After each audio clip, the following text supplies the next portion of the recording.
She was the last person anyone expected to see at an elite military training camp. Older, quieter, and barely keeping pace. The younger recruits mocked her every move, until a single moment during a muddy crawl stopped even the commanding general in his tracks. What did he see on her arm that made him go silent? And who was this woman who carried herself like someone who had nothing to prove but everything to remember? Before we dive in, let us know in the comments where you're watching from, and if stories of resilience and redemption move you, be sure to subscribe, because tomorrow's story might just be the most powerful one yet. Rebecca Klein didn't belong here, and everyone knew it. She could see it in the glances thrown her way the second she stepped off the bus at Camp Ravenhall. Duffel bag over her shoulder, regulation boots worn thin but polished to a dull shine. Recruits younger than her by nearly a decade stood straighter the moment she walked by, not out of respect, but to mask their smirks. Their eyes flicked to one another with half-suppressed grins. It was the kind of collective judgment that didn't need words. She didn't speak. Not during the initial processing, not during the uniform handouts, not even when one of the younger girls, with a ponytail too perfect for this place, made a loud show of groaning when assigned the bunk above her. Rebecca just nodded when spoken to, her voice quiet and clipped when absolutely necessary. She unpacked slowly, folding her shirts with precise corners, placing 2 notebooks, one nearly falling apart from age, under her mattress. The name stitched onto her uniform, Klein, was all anyone had to go on.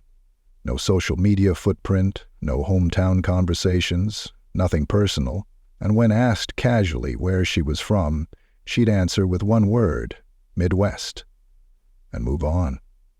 She became a rumor by default.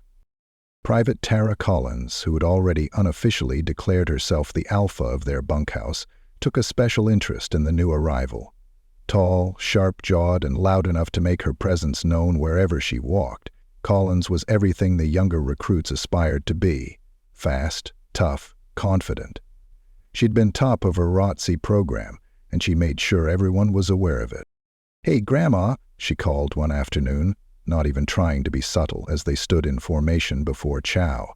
"You know this is the advanced course, right? Not AARP boot camp?" A ripple of laughter passed down the line. Rebecca said nothing. She just blinked slowly, the same neutral expression resting on her face like armor. That only made Collins smirk harder. "It's the military's lowering its standards for real now," she added, this time louder, drawing a quick warning glance from Staff Sergeant Mercer. Rebecca kept her eyes forward. The only movement she made was a soft twitch of her fingers, her right hand subtly adjusting the strap of her rifle. Later that night, Collins made it her mission to entertain the others with impressions, exaggerated reenactments of Rebecca wheezing through obstacle drills or getting lost in her own damn shadow. The bunks shook with muffled laughter, and someone even whispered a dare to sneak a photo of Rebecca's worn-out boots and post it with the caption, "Throwback Thursday." But Rebecca wasn't in her bunk. No one had seen her slip out. By the time lights out was called, she returned, silent and ghost-like, towel slung over one shoulder and damp hair clinging to her forehead. She slid beneath the blanket and faced the wall. Collins narrowed her eyes from her top bunk, still grinning but suddenly unsure why the silence beneath her bed felt so dense. The days that followed were designed to break them down. Ravenhall's combat readiness prep was not for new recruits. It was for those considered ready, former service members looking to return after long absences. It wasn't a place for beginners. But Rebecca moved like she was learning from scratch, slow, methodical, stumbling at times, though never quitting. During morning runs, she lagged behind. On the rifle range, her hands moved by habit, like she was trying to recall a dream she'd once had of being competent. The others didn't understand her, so they mocked her. Yet there were moments that didn't fit. During weapons disassembly drills, her fingers moved in a sequence no one taught her. On instinct, she cleared her weapon faster than most, but looked surprised each time, as if the movements weren't hers. She never bragged, never corrected others, and never asked questions, only observed, absorbed, repeated. Staff Sergeant Mercer noticed. He didn't say anything, just marked it down on his clipboard. He had seen enough restarts try to reclaim their place before. But Klein was different. She wasn't trying to prove anything. She was searching for something. And it wasn't rank. One morning, during the crawl and climb sequence on the mud course, Rebecca hesitated before the rope wall. Her sleeves were rolled down, always. But the mud got to everyone eventually. She slipped on the approach, landed hard on her left side, and instinctively reached up to steady herself as she crawled. That's when it happened. Her sleeve bunched at her shoulder. Not entirely, just enough. From across the training field, General Franklin Reeve had been observing from the catwalk near the watchtower. He had just begun reviewing Mercer's notes when his eyes locked on the ink beneath Rebecca Klein's sleeve. His hand froze mid-page. His lips, halfway through asking a question, stopped moving. It was an old tattoo, weathered, blurred from sun and time, but unmistakable. An anchor wrapped with lightning bolts, a rarely authorized mark from a disbanded Joint Tactical Rapid Response Unit decommissioned a decade ago after a classified mission went wrong. The unit had no public survivors. General Reeve didn't speak. He didn't signal. He simply stared, and the clipboard in his hand lowered slowly. Staff Sergeant Mercer turned toward him, confused by the silence. Sir? But the general didn't answer. Not yet. Back on the field, Collins, of course, was watching too. She hadn't noticed the tattoo, but she had noticed that the general's gaze was fixed on Rebecca, and not in the way he looked at most of them. This was something else. Something that made Collins feel like she'd missed the punchline of a very important joke. That night Collins didn't make jokes. In the barracks, Rebecca sat alone at her bunk, as always, scribbling into one of her fraying notebooks. Not journaling, writing notes, training sequences, equipment breakdowns, names maybe. Her hand wrote fast, like it was trying to catch up to something inside her. Private Jimmy Drake, who bunked 2 rows down, had stopped laughing at Rebecca days ago. He wasn't sure why. Something about the way she moved, or how she listened to commands without flinching. It reminded him of his old instructor at Basic, focused, serious, and oddly calm in chaos.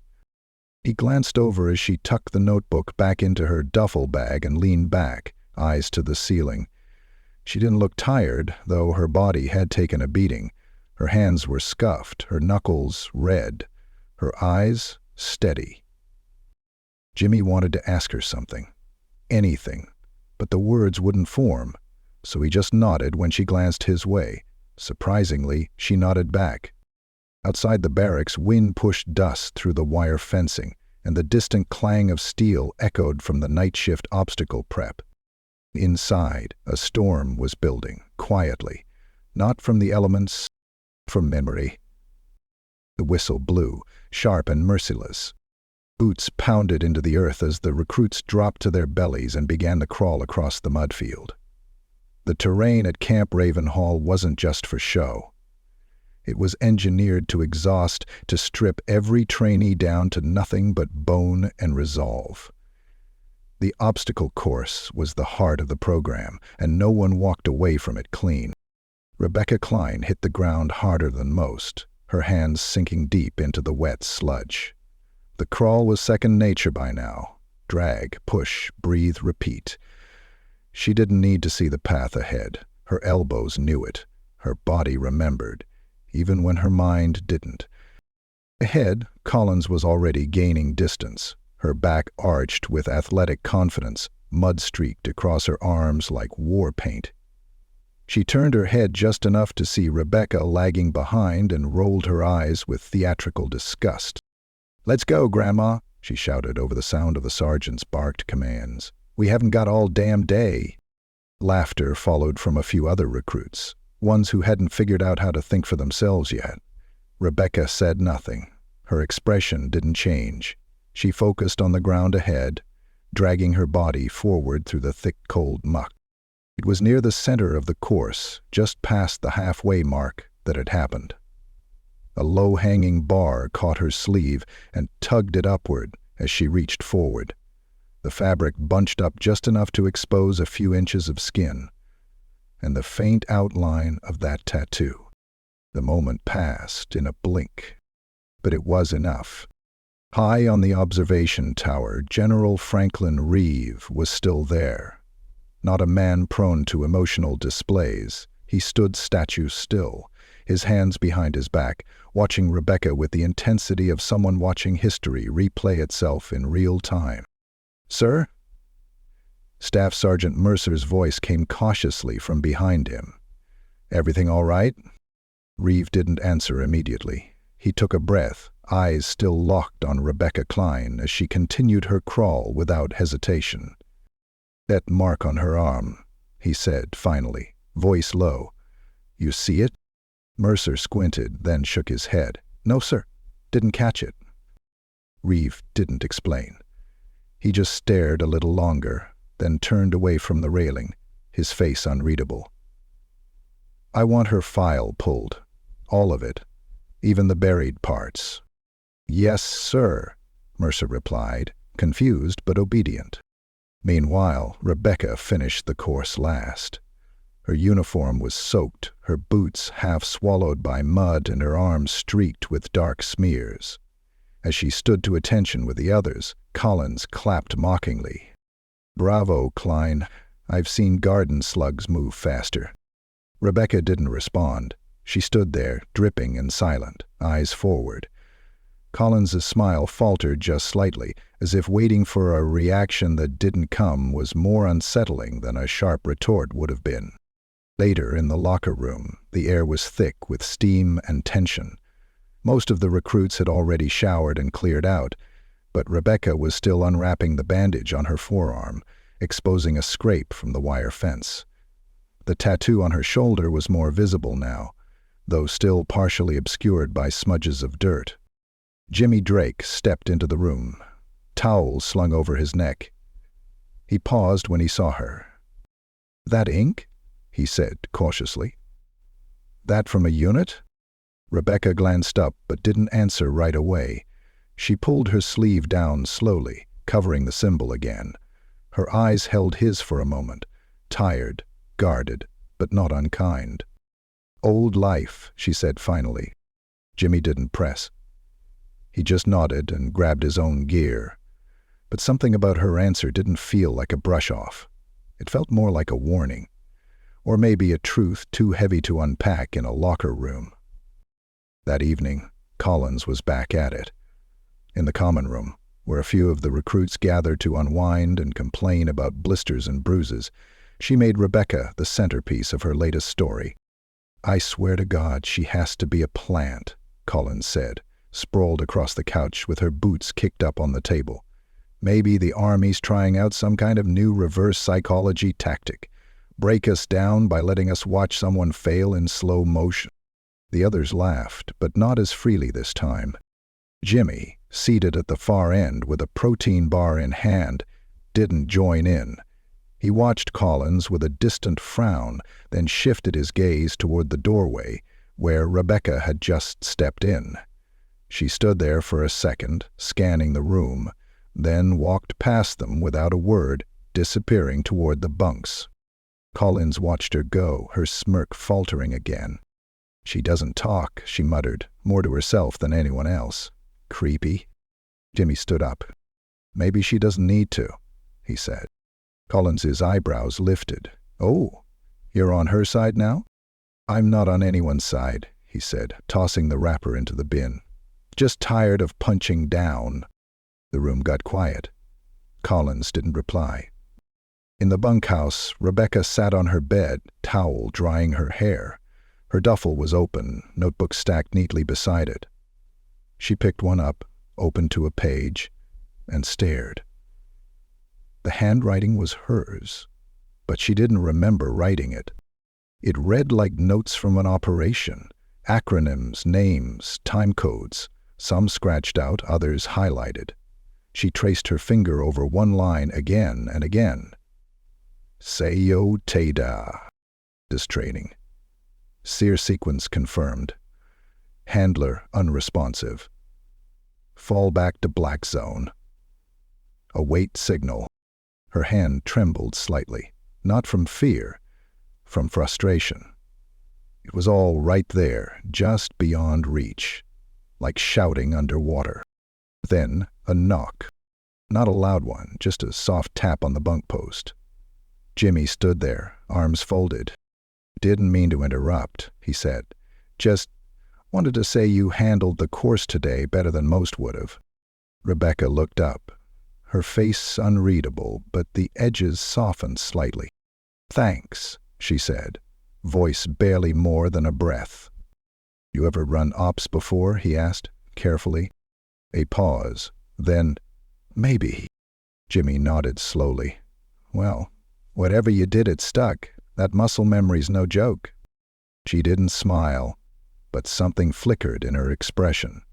Like recognition. Or maybe gratitude. As he turned to go, she said, I wasn't supposed to come back. Jimmy looked over his shoulder. Then why did you? Rebecca closed the notebook gently, placing it back in her bag. Because something's missing, she whispered. Outside, night crept over Camp Ravenhall. The wind carried the faint scent of oil and cordite from the distant range, the echo of rifles muffled under the weight of silence. In the distance, General Reeve stood at the edge of his office window, a printed file in his hand, eyes scanning the name. Klein, Rebecca J. And beneath it, a redacted past finally showing signs of surfacing. Rebecca woke before reveille, her eyes snapping open in the dim gray of pre-dawn. No alarm, no movement around her, just instinct, driving her out of bed before the rest of the barracks stirred. She dressed in silence, every movement calculated and deliberate. Socks first, laces double-knotted, ID tag tucked beneath her shirt. She didn't check the mirror. She didn't need to. The hallway lights were still low as she walked out into the courtyard. A cool fog clung to the ground like memory, thin and familiar. Her boots made little noise over the gravel as she approached the edge of the range. No one else was there. Yet. She wasn't breaking rules. The range wouldn't open for another hour, but the fence was unlocked. It always was. It was meant to test initiative, and she had more of that than she knew what to do with. She stood there for a long time, arms folded across her chest, watching the empty targets sway ever so slightly in the breeze. Something about the scene stirred a feeling she couldn't name, a sense of waiting, a phantom presence, and then, without warning, it hit her. A sudden flash, sharp and disjointed. She was no longer at Camp Ravenhall. She was standing in the back of a moving helicopter, wind battering her face. Her hands gripped the edge of the door as sea spray lashed the inside of the cabin. A voice shouted behind her, garbled, unintelligible, but she nodded anyway. Somewhere beneath them, a beacon flashed through the dark waters. The descent had begun. Rebecca staggered slightly, catching herself on the range post. The vision faded, but the adrenaline remained, curling inside her chest like smoke. Behind her, a voice broke the silence. You all right? She turned. Jimmy Drake was there, a water bottle in one hand, a towel slung over his shoulder. He looked genuinely concerned, like he hadn't meant to sneak up on her. Rebecca blinked the fog from her eyes and nodded. You're remembering something, she said. Jimmy stepped closer, glancing at the targets. I get that. Sometimes smells do it. Gun oil, salt water, sets off the weirdest things. She looked at him for a beat longer than necessary. Then her gaze returned to the field. Salt water, she repeated softly. You served near the coast, he asked. I think so, she said, not sure if it was stateside, the details. They come in flashes. Jimmy didn't ask more. He just stood beside her. the quiet between them settling into something that felt less like silence and more like shared space. The moment didn't last. A sharp whistle from across the compound signaled the start of the day, and they both turned toward the rising sun as the base stirred awake. By mid-morning, the recruits were waist-deep in combat simulation drills. Live ammo was forbidden, but the weight of the rifles and the accuracy demanded of them made it clear that this wasn't paintball or some civilian fantasy camp. This was prep for the real thing. Rebecca was partnered with Jimmy for the field clearance drill, a timed obstacle course complete with mock enemy combatants, blind corners, and constant distractions. Most of the pairs struggled. Calls overlapped, movements tangled, boots slipped on wet grass, but not them. Rebecca's body moved with eerie precision. She flowed through the cover transitions, reloaded without looking, and used hand signals that weren't in the current manual. Jimmy fell into step without hesitation, matching her pace, feeding off her rhythm. Their coordination didn't make sense, not for two people who'd never trained together before. But it worked. When they crossed the finish point, panting but controlled, even Staff Sergeant Mercer raised an eyebrow. "Damn," he muttered, glancing at the stopwatch. "You two just cut 2 minutes off the record." Rebecca said nothing. She crouched beside her gear, checking her rifle's chamber, jaw tight. Jimmy watched her from a short distance, wiping his face with his sleeve. "You don't even realize you're doing it, do you?" he said. She didn't look up. "Doing what?" "The dance. The way you clear rooms. You move like someone who's been through it for real. Not theory, not training. The real thing." Rebecca paused. Her hands stopped moving. "I remember pieces," she said finally. "Not faces. Not names, just sensations. Heat. Pressure. The way my fingers bleed when I grip the barrel too tight." Jimmy sat on the ground beside her. "You think they're coming back to you?" "Sometimes," she whispered. "Then they vanish again." Across the field, Collins watched the two of them, chewing on the edge of her glove. Her smirk was gone, replaced with something closer to resentment. Later that evening, in the admin wing of the base, General Reeve stood in front of a classified archive terminal. The room was cold, isolated, and sealed. He keyed in his override code and waited as the screen flickered to life. A menu of long-closed missions appeared, all of them buried under layers of clearance. He scrolled until he found it. Operation Grey Tide, Joint Special Maritime Response Unit. He clicked. A black screen appeared, followed by a warning in red. Access restricted. Clearance level 9 required. Reeve inserted a small metallic data key from around his neck and waited. The file opened. A list of names. Photos. Most were marked KIA. One near the bottom had no status. Just a blurred photo and a line of text. Rebecca Klein, recovered with memory loss. Status unknown. Reeve stared at it. He remembered that mission. The classified one that never made headlines, a coastal breach gone wrong. An elite squad sent in to intercept a rogue weapons transfer off the Gulf, only to vanish for 72 hours. When they were finally found, only 2 bodies were recovered, and 1 survivor, barely breathing, covered in blood, identity fragmented. That survivor was here now, training again, like she didn't remember the hell she'd already been through. The next morning, Mercer found Rebecca on the range alone again. He didn't announce himself, just stood behind her for a moment, then spoke. "General wants to see you in his office, now." She didn't react outwardly, just nodded, packed her things, and followed. Inside the general's office, the atmosphere was heavy, but not hostile. "Take a seat, Klein," Reeve said, gesturing to the chair across from his desk. Rebecca did. He slid a photo across the table, black and white, faded. "Do you recognize this?" She looked at it, her brow furrowed. "Like this?" I mean, I've seen something like this." That symbol. The anchor with the bolt. Reeve leaned forward. It's on your arm. Rebecca glanced at her sleeve. I figured it meant something. Reeve was quiet for a long moment. You were part of something that never officially existed. That tattoo, it's not supposed to be out in the open. Most of your unit never made it back. Then why am I here? She asked, voice low. That's what I'd like to find out, he replied. She stood.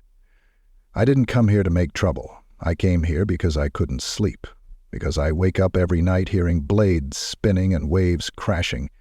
I came because nothing else made sense. Reeve nodded slowly. Then maybe it's time we start helping you figure out who you really are. Rebecca said nothing, but for the first time, she didn't feel alone in the room. Night drills were designed to simulate chaos. Surprise attacks, low visibility, and the disorienting sounds of flares and shouted commands bouncing off empty terrain. But for Rebecca Klein, chaos wasn't simulated. It was remembered. They were dropped into the North Woods after lights out with nothing but their rifles, packs, and infrared gear. Their mission was to move through checkpoints, maintain stealth, and identify a mock hostile encampment. The point wasn't success, it was stress. The instructors called it controlled disorientation, but for Rebecca, control was the first thing to go. The woods were darker than usual that night. Heavy clouds blocked even the sliver of moon. The only illumination came from scattered glow sticks marking danger zones and the flicker of heat signature scopes scanning for enemy presence. Rebecca crouched in formation with Jimmy Drake and two others, Olson and Carey, moving through the trees in silent, rehearsed patterns. The cadence of their movement should have comforted her, but every twig snap, every gust of wind rustling through the pine needles, pulled her deeper into something she didn't recognize. Or maybe something she recognized too well. Carey signaled the group to halt. A red flare arced into the sky nearby, casting the forest in bleeding light. Everyone dropped. Jimmy landed beside her, pressing close to the earth, eyes searching the shadows ahead. You good? He whispered, barely audible. She didn't answer, because in that moment, she wasn't in the woods outside Camp Ravenhall. She was somewhere else. A shoreline, smoke in the air, gunfire, the acrid stench of burning fuel. Her heart pounded violently against her ribs, hands trembling as she gripped her weapon. A voice, distorted and panicked, called out over a comms channel. Klein, we're compromised. Repeat, we've... And then static. Nothing but waves and screaming metal.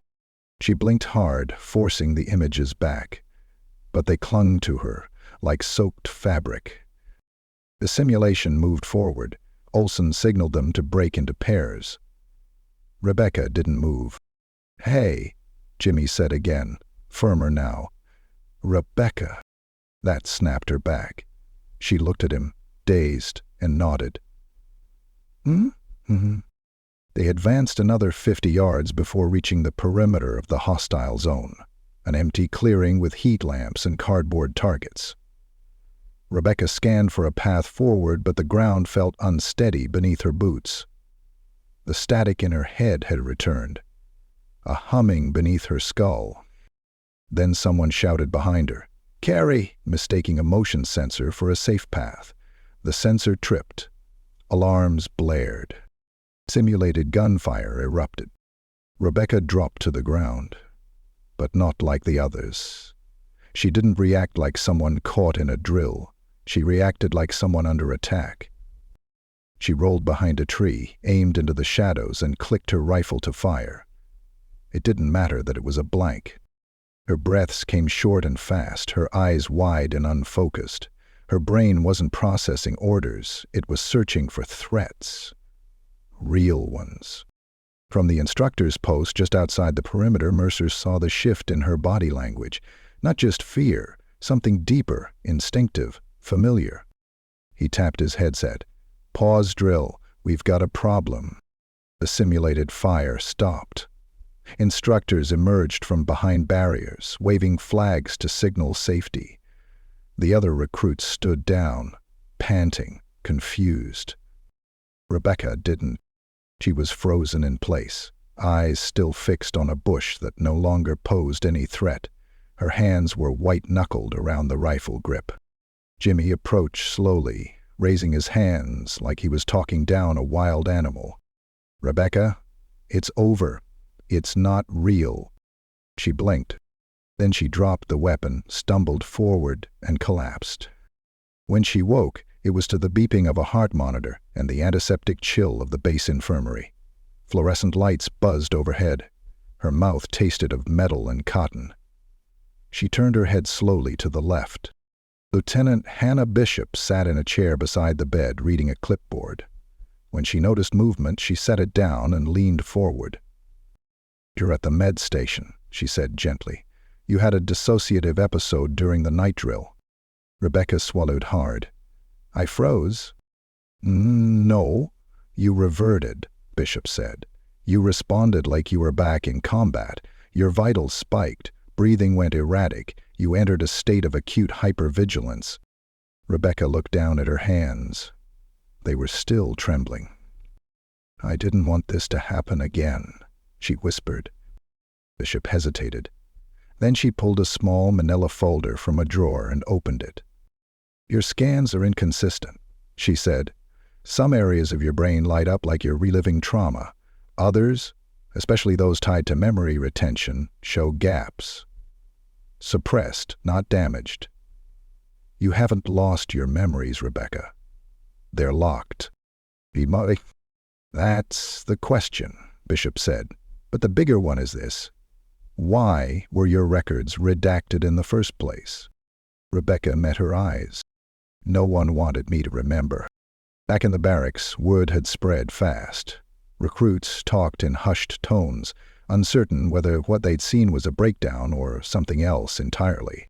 Collins had her own theory. "She cracked," she said bluntly. "Just like I said she would. Can't take the heat. Probably never even saw real combat.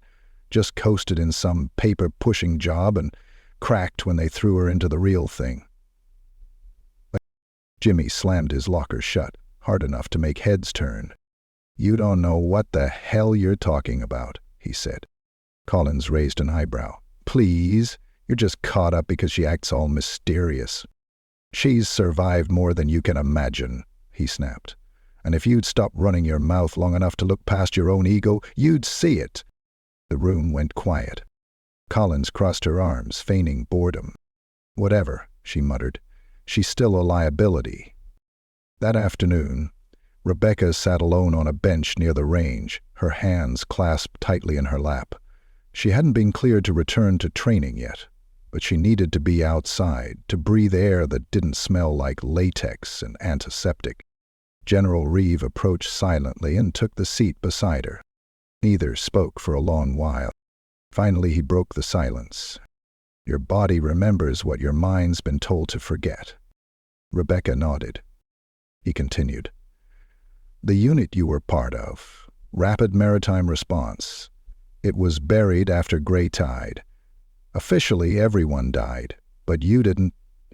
How many did they erase it?" she asked. Reeve looked out toward the field. "Point. Because sometimes the truth is harder to carry than a lie. There were political deals, failed missions. You were found half dead, disoriented, no memory.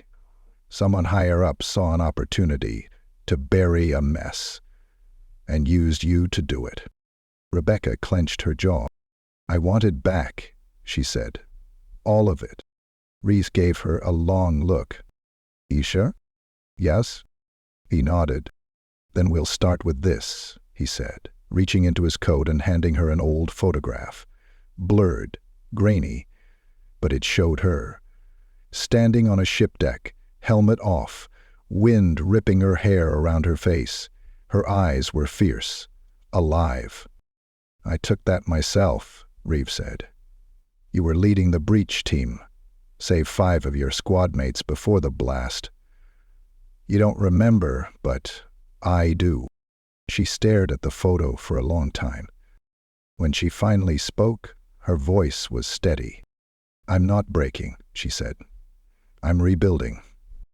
And Reeve, hardened, disciplined, unshakable, nodded once.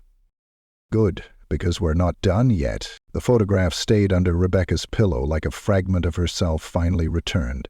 Every night, before she turned off the light, she unfolded it and stared into the grainy black and white memory of who she used to be. Not a ghost, not a shadow, a leader, a protector, someone whose hands didn't tremble when the wind changed or when static fuzzed through her thoughts. She had stared into chaos and dared it to blink. But now, that fire felt buried under layers of mud, trauma, and time. Camp Ravenhall had resumed its relentless pace. Drills, exercises, assessments, all continuing with military precision as if nothing had happened. As if Rebecca hadn't collapsed into the dirt under the weight of a memory that nearly drowned her. But people watched her differently now. Not with laughter, not anymore. With something quieter. Wariness, curiosity, and in Jimmy's case, respect. He didn't hover. He didn't prod. He simply existed beside her during training, filling the silences without pressure, offering partnership without condition. When she stumbled, he steadied. When she succeeded, he stepped back. No ego, no judgment, just presence. Collins, on the other hand, wasn't done. She'd gone quiet after the incident, but that silence had been sharp-edged, and now it was back, cutting deeper than ever. She sat with her clique at chow, watching Rebecca enter the mess hall like a hawk watching prey. "Funny," she said aloud, spoon poised over her tray, "how someone with amnesia just happens to know their way around an AR-15 better than our instructors." One of her friends chuckled under their breath, but no one else did. "Or maybe she's just really good at pretending," Collins added, louder this time. Rebecca passed behind her without flinching, her tray in hand, boots squeaking faintly on the linoleum. She sat alone, as usual. Jimmy joined her without asking. "You gonna let her keep chirping?" he asked after a moment. "She's not the noise I'm focused on," Rebecca said. The next morning brought weapons qualification testing.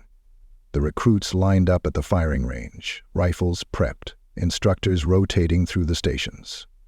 The sun was sharp overhead, the heat drawing sweat from every pore before the first shot fired. Staff Sergeant Mercer paced in front of the line. "You have 3 minutes to hit all 5 targets. Accuracy, control, consistency. Miss more than 2, you retest tomorrow." Collins stepped up first, her stance textbook perfect. She fired confidently, smooth, quick, rehearsed. 3 out of 5. She winced at the last one, but kept her smirk as she turned away. Rebecca stood when called, gripping the weapon with muscle memory she didn't trust, but couldn't ignore. The first shot snapped. Dead center. So did the second. And the third. By the time she hit her 5th target, just barely visible through the shifting heat shimmer. A few of the instructors had paused to watch. 5 for 5. Rebecca lowered her weapon and stepped back. No words. No reaction. Collins looked away, jaw set. That night, a message came through her comm tab, summons to General Reeves' office. She walked there alone under a cloudless sky, the moon slicing silver across the pavement. The base was quiet. Still. The kind of quiet that demanded answers. Reeves' door was already open. He didn't stand as she entered. On the desk before him were several open folders, thicker now than they'd been before. Red tape sliced across each one, much of it broken and discarded. He gestured to the chair across from him. Rebecca sat. "I'm not going to ask if you're ready," he said, "because I know you're not. No one ever is when truth comes with a body count." He slid a folder toward her. She opened it. Photos, mission logs, signatures. Her own, scrawled on an equipment manifest dated 5 years prior. "That's yours," Reeves said. "Or was." Rebecca turned the page. There, clipped to a field report, was a photo, full color this time, a team of 7 standing on the deck of a naval carrier.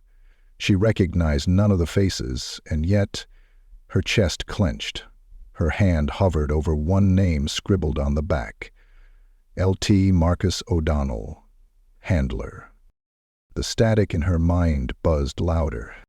She didn't remember the man, but the title struck something in her like a match. There was a time, Reeve said, when people like you were considered essential. Specialized veterans with years of cross-training. You didn't just follow orders, you made them. You were your own response unit, covert, fast, untraceable. Rebecca closed the file. Then Gray Tide happened. Reeve nodded once. The operation was greenlit above my head, a black zone intercept on rogue bioweapons being smuggled through the Gulf. You were inserted under darkness. Something went wrong. The ship detonated. Most of the team died instantly. You were found floating off the coast of Louisiana 2 days later, barely conscious. No ID, no memory. They erased it all, she said. They had to, he said. Or so they claimed. You became a liability, a symbol of a mission no one wanted to admit had ever existed. Rebecca leaned back in the chair, breath tight. And now? Reeve folded his hands. Now you're back, not just in body, but in instinct. I don't know what brought you here, Klein, but someone's about to realize you're not gone, and they won't like that. The door creaked open. Staff Sergeant Mercer entered quietly, a plain box in his hands. He set it on the desk, gave Rebecca a quick nod, and stepped out. Reeve pushed the box toward her. She lifted the lid. Inside, folded with care, was her original unit patch, anchor and bolt. Beneath it, a metal case. Dog tags, scorched around the edges. Her name, barely legible. And at the very bottom, wrapped in cloth, a sidearm, custom, modified, engraved with 2 small letters on the grip. Her breath caught. It was recovered with your gear, Reeve said. Stored in a federal vault. No one expected to ever open it again. Rebecca stared down at the weapon, held it, weighed it. Everything in her posture changed. She wasn't the same woman who arrived on day 1, quiet and unsure. The lines in her face were sharper, her stance heavier. Her voice, when she spoke, no longer trembled. They think I'm a ghost, she said. You are, Reeve replied, and that's what makes you dangerous. A long silence passed between them.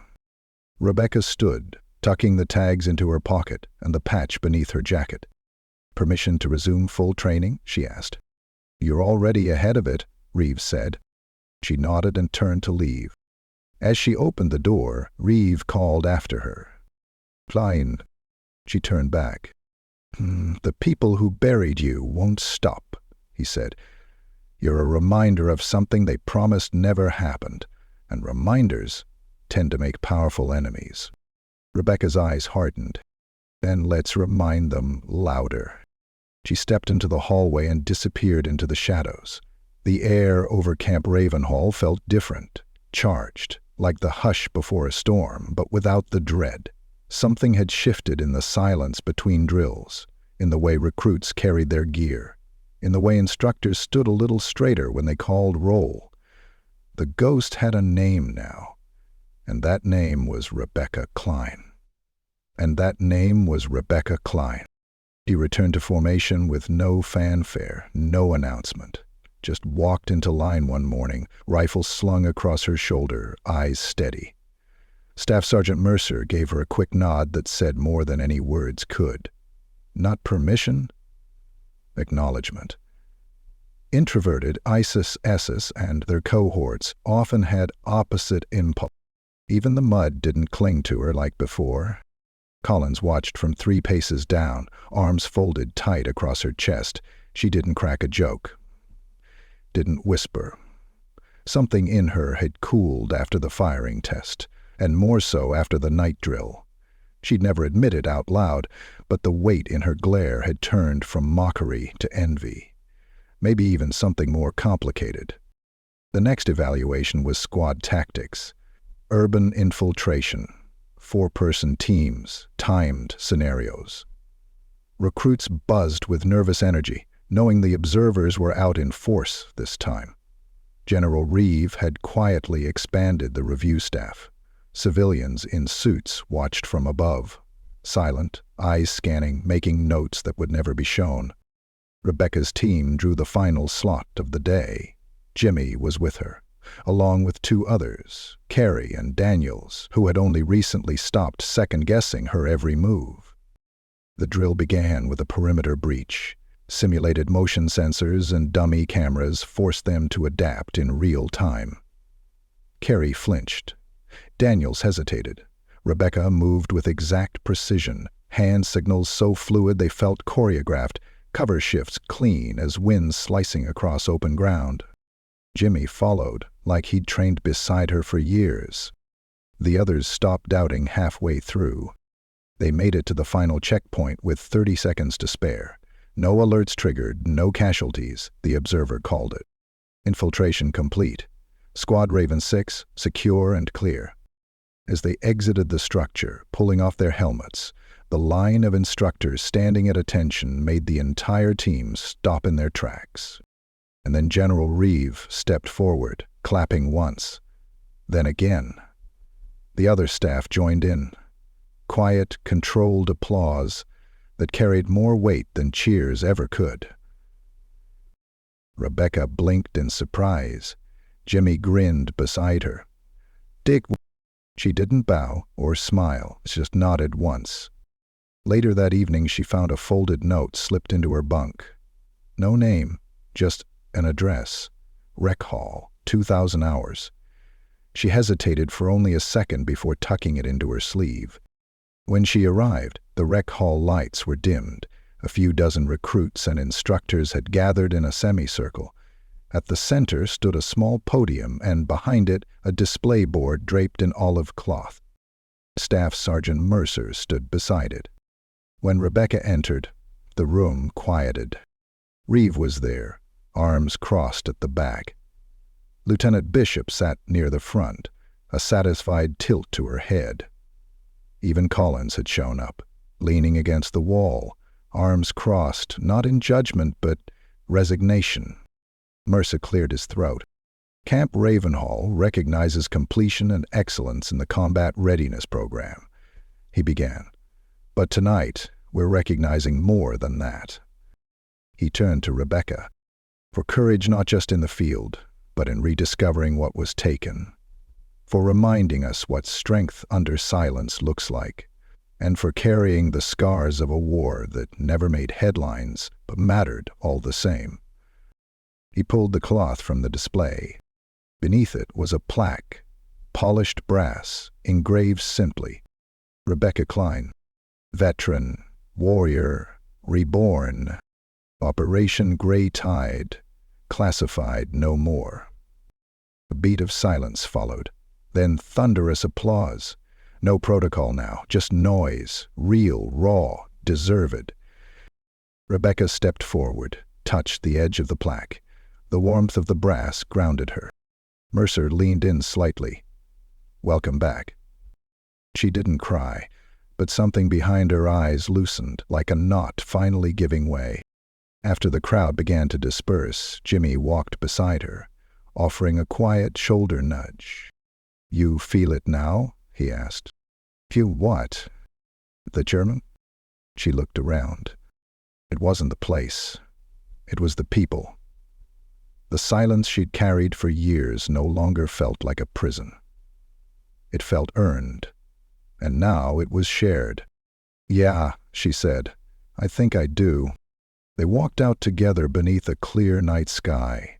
Stars overhead. Cool wind on their faces. The kind of evening where nothing extraordinary happened, and yet everything had changed.